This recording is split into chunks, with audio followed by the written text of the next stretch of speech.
Salut à tous, j'espère que vous allez bien. Bon, on a vu que le Barça était redevenu leader de Liga, avec notamment le match nul du Real Madrid contre Bilbao au Bernabéu hier soir. Donc aujourd'hui, on va se retrouver pour une nouvelle vidéo qui, elle, va concerner l'actualité récente du Barça. Et on va commencer par parler du mercato d'hiver qui va arriver assez rapidement, avec notamment quelques dossiers assez chauds. Donc il y a le dossier qui concerne Jean-Claire Todibo, Rakitic, Arturo Vidal et Aleñá.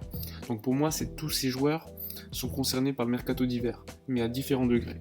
Donc on va commencer par Todibo, qui selon les informations sorties par Mundo Deportivo aujourd'hui, serait suivi par de nombreux clubs européens. L'objectif serait donc pour le club, pour le Barça, de lui trouver un club qui l'accueillerait plutôt en prêt et non un transfert, histoire ainsi de voir Todibo jouer plus souvent. Et la meilleure solution serait de le voir jouer dans un club intermédiaire qui pourrait jouer des matchs à un niveau quand même assez élevé. Pourquoi pas un club qui joue en Europa League par exemple. Alors, pour moi, c'est la meilleure solution. On sait que Valverde le considère comme un quatrième défenseur central, donc il joue quasiment jamais. La dernière fois qu'il a joué, il me semble, c'était contre l'Inter de Milan. Donc il avait fait un bon match, voire un très bon match. Et pourtant derrière, ça n'a pas suivi. On ne l'a pas vu jouer contre Alaves, alors que c'était quand même un match plutôt facile, on va dire. Donc un prêt serait une solution parfaite pour lui et pour le club. Ça permettrait qu'il s'aguerrisse, qu'il joue un peu plus souvent.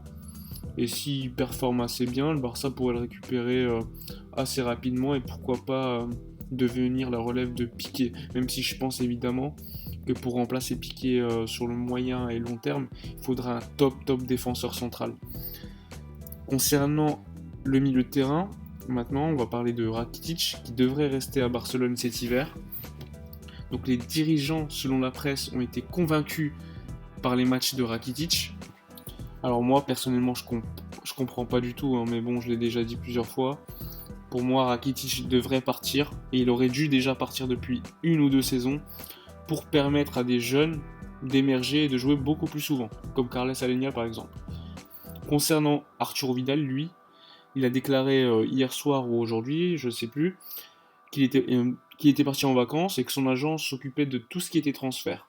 Donc la presse espagnole dit quant à elle que le Barça veut le garder à tout prix. La presse italienne, quant à elle, parle d'une offre de l'Inter qui se prépare pour le Barça. Bon, on verra bien, mais depuis quelques semaines, on entendait plutôt une offre de prêt de l'Inter pour le Barça quant à Arturo Vidal. Bon, une offre de prêt, ça n'intéresse pas du tout le Barça. On verra bien ce qui va se dérouler, mais à mon avis, Arturo Vidal va rester au Barça. Ça serait intéressant à voir parce qu'en plus, c'est un dossier qui est lié assez étroitement au dossier Aleñá, qui lui devrait partir au Betis Séville si Vidal reste au Barça. Donc personnellement, je pense qu'on devrait vendre un des deux joueurs, donc Rakitic ou Arturo Vidal, qui symbolise à mon avis la perte de style du FC Barcelone, même si évidemment il n'y a pas que ça, c'est pas les deux joueurs qui sont responsables de la perte de style du Barça. Donc c'est des joueurs qui sont en plus assez âgés, ils ont plus de la trentaine, et ils freinent des joueurs comme Carles Aleñá ou d'autres. Comme je trouve que Vidal a plus de personnalité dans son jeu que Ivan Rakitic, donc il apporte plus offensivement également, au pressing, je privilégierais plutôt le Chilien plutôt qu'Ivan Rakitic. Mais comme je vous l'ai dit, à mon avis, ça ne se passera pas du tout comme ça.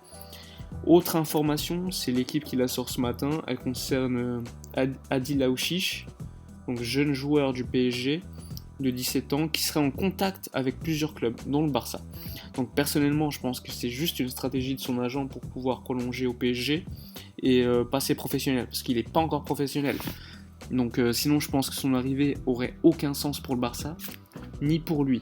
Donc même s'il a du talent, on a des joueurs issus de la Masia qui à mon avis sont meilleurs et connaissent déjà la philosophie du club.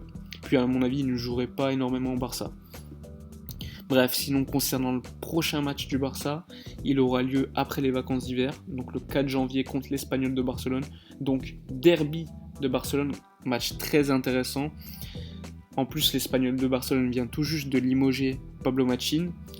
L'Espagnol est dernier de Liga et surtout c'est la pire équipe à domicile cette saison. Donc je vous cache pas que personnellement j'aimerais bien qu'on prolonge leur crise un peu plus longtemps. en gagnant chez eux.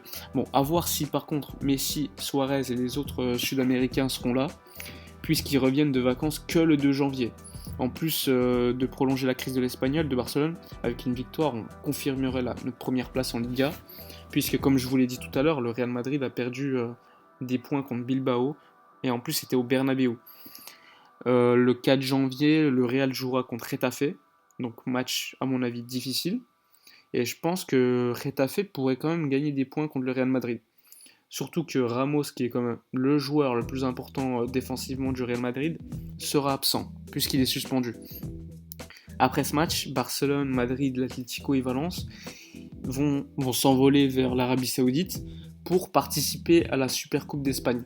Donc le Barça va affronter l'Atlético de Madrid en demi-finale et le Real Madrid va affronter le FC Valence. Et le gagnant de chaque match s'affrontera en finale pour gagner la Supercoupe d'Espagne. Donc personnellement, ce format ne me plaît pas du tout. Je comprends pas pourquoi le Real Madrid et l'Atlético Madrid participent à la Supercoupe d'Espagne alors qu'ils n'ont gagné aucun titre l'année dernière. Bon, comme d'habitude, c'est question d'argent pour la fédération espagnole et pour les clubs qui vont gagner plus d'argent grâce à une compétition qui va être délocalisée en Arabie Saoudite. Bref, on se retrouve la semaine prochaine à mon avis pour une prochaine vidéo. Elle concernera le match de l'Espagnol Barcelone, FC Barcelone, grand derby de Barcelone. Bref, on aura le temps d'en parler dans une prochaine vidéo, mais j'ai hâte de voir la gestion du mercato d'hiver du côté de Barcelone, même si je pense, comme je vous l'ai dit, qu'Alenia sera sacrifié.